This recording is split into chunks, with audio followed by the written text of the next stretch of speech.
as a member of the County Planning Commission, we have reviewed this issue several times. What we as a commission, as you as a county have asked us to do, is to, with every application or every applicant, before a permit is issued, to review that application in accordance, or put that next to the our guidelines, to see if the application, how it lines up with our regulations. We always have to, and that's what you expect me as a county commission member to do, to evaluate that next to the guidelines. That's part of what a judge would do. Mr. Cordell, can you push that microphone up just a little bit closer to you? Okay. That's what you on the plan. That's what you ask the county planning commission members to do, to evaluate every application against the guidelines. That's what we have been doing for years with the rock quarry issue. Depending on the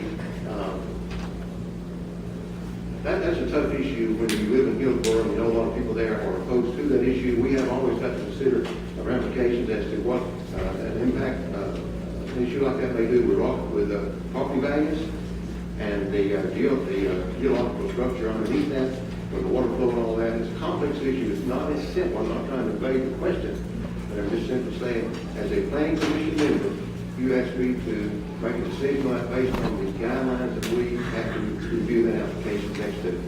And that's my statement on that. Okay. Mr. Brown.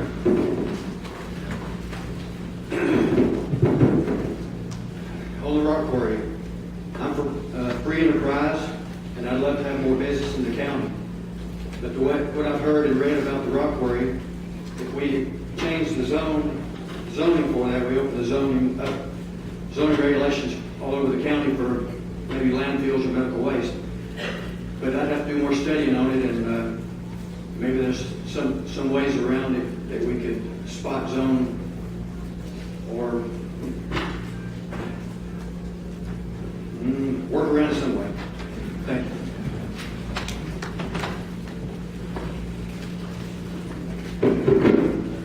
Next question will go to Mr. Brown first. Common campaign rhetoric is for fiscal responsibility and the ability to lower tax rates and implement plans for future success. If elected, how do you propose to actually make these happen? Could you repeat that again? Common campaign rhetoric calls for fiscal responsibility, the ability to lower taxes, and to implement plans for future success. If elected, how do you propose to actually make these things happen? I would just have to look into the budget, see where the money's being spent, and work on better ways to improve the spending and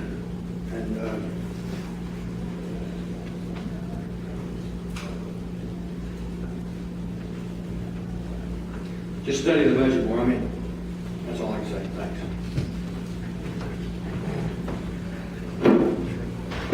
Same question to Mr. Cordell. Would you repeat the question, please? Common campaign rhetoric calls for fiscal responsibility, the ability to lower tax rates, and implement plans for future success.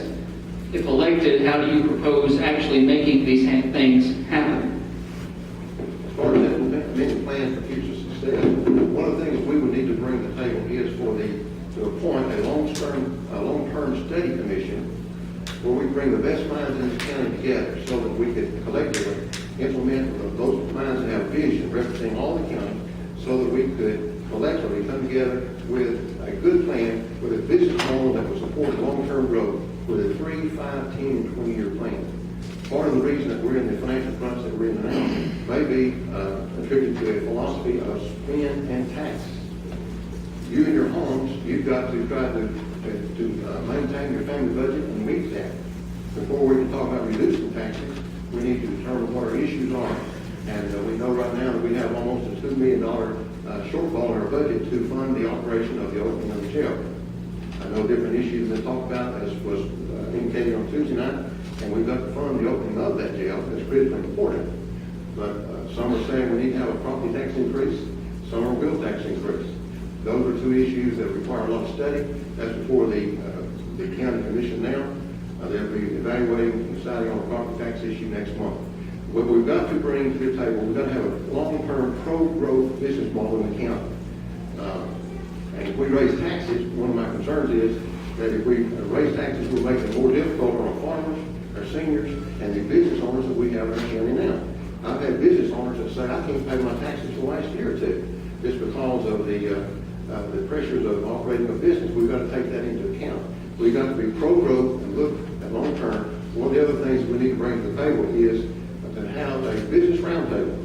I would like to find people that, whether it be Democrat or Republican, bring the best successful businessmen to the table so we can learn from them, take those good business ideas and incorporate them into county government so that we can have a government that is more effective and more efficient.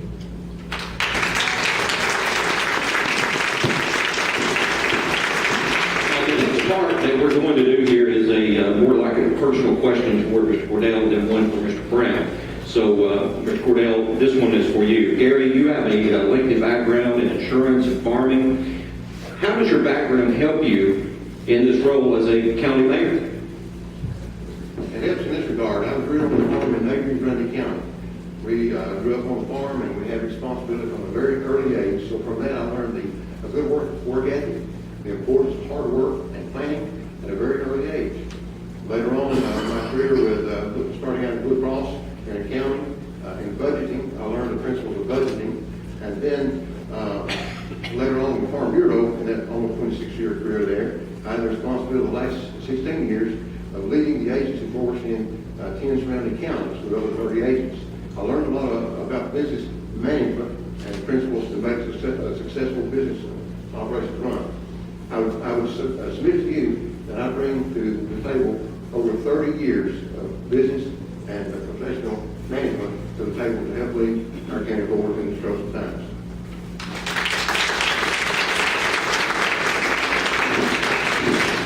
Okay, Mr. Brown, this question for you, kind of similar. Tim, you have a lengthy military background.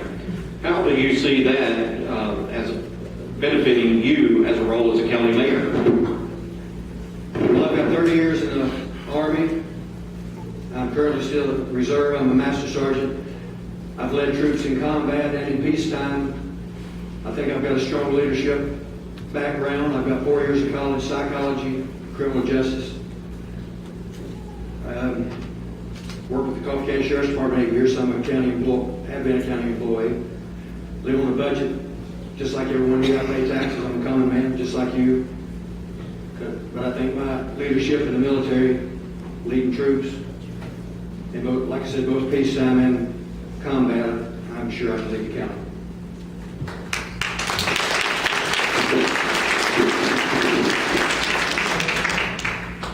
Tim, this question's for you first. As mayor, would you support the 81 Act, which, as reported by surrounding counties, could amount to substantial savings by centralizing finances in the county? Well, I can see where the 81 Act could help in some areas. One thing it would do, or one thing it does, is combine the school budget with the county budget, which if we'd done it this year, it'd saved over $300,000. I know that there's concerns about the 81 Act not working, so I would take parts of the 81 Act and maybe get together with the teachers and make up our own acts and put it together, and maybe we can come up with something that would work for Coffee County.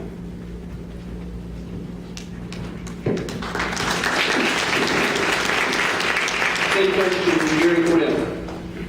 There's a lot of questions and concerns expressed about the 81 Act. I know that in doing that, that would allow for more efficiencies of government operation in our school systems. And that's something that at this point does need further review. At this point, I would say I would support that. We know that with the discussion we just had with as it relates to the school budget, that was a very important point that was brought up.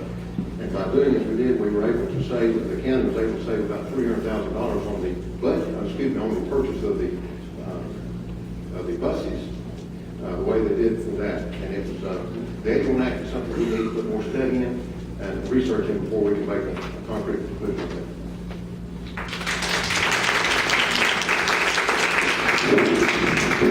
Okay, the next question, it has been voted on before here in Coffee County. This question is going to first. It's been several years since it's happened. Is metro government a good solution to help resolve our continuing financial struggle as a county? I have no doubt that through economies of scale, that would help in some regard. But I would say that we have more pressing issues facing us this time than that. That's something we're going to have to really research. We're going to have to get people together from county government, Tullahoma, and Manchester to see how that's going to fit together. And it may take years of research in that. I know there was a study done on that several years ago that would indicate that there would be some savings to the county. We've got a long way to go before we get to that point. I would suggest that we're going to have to really study that issue more because we have individual differences, but yet we can come together as one long term. That may not be in the next 4 years, but that's something we're going to have to really research later on. But I would say right now we have more pressing issues facing us like taxing and operating our local government at this time. But we can certainly study that and bring the commission together to study that later on. Mr. Brown? I can see where a metro government could save the taxpayers a lot of money. We would combine the Tullahoma Police Department, Manchester Police Department, and the Cobb County Sheriff's Department together so we just have one law enforcement agency. Also, combine the two school systems together and fire departments. And I'm sure there's some other areas we could look into to combine that would save us a lot of money. I haven't done any research on metro government yet, but that's something I would look into if elected mayor.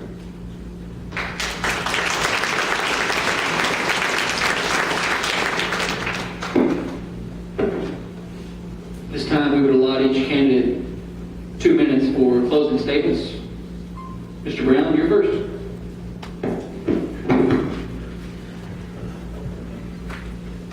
I just humbly ask for your vote for county mayor, and I couldn't run with a better candidate, Gary Cordell. I think either way you go, you're making a good decision. Thank you.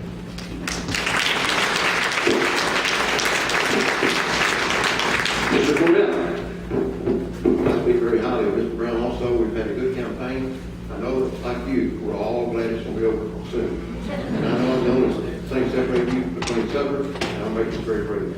But I would say, I bring to the table, as I mentioned a minute ago, 30-plus years of business and management experience. I'm looking forward to leading and working with our various departments in the county government. I've had the opportunity to visit many of those departments and spend part of Friday night in the county jail, seeing what goes on there, and riding around with Officer Smith in the county. And we have a wonderful county. As good as it is, I want to be the bridge builder that can unite our county together, all departments of our county, municipalities, to lead this county forward in these troublesome times. We have issues, we have challenges, but what opportunities do we have? We just don't realize in Coffee County what's facing us and the opportunities we have to reach out to make this county, for the sake of our kids and grandkids, the greatest county around here. I want this county to be a model for growth as we recruit ministers and bring us in. We have such potential here. We've only scratched the surface. Yes, we have tax issues and different problems that we must work together on solve. But I would like to say that in the movie Bambi, and I like to watch that with my grandkids. If you remember in that movie, the little rabbits that are gathered together, and one of them says, "Mom always said, if you can't say nothing good about somebody, don't say nothing good at all, or don't say nothing at all." And we've got a good county. I speak highly of our county offices, and we've got, I want to instill a measure of respect and confidence in our county offices. I know right now they're pretty concerned about the future and with all the tax issues and whatever. But we have a great county. And as a bridge builder, I want to lead our various departments and work with people, whether they be Democrat or Republicans. It's not about that.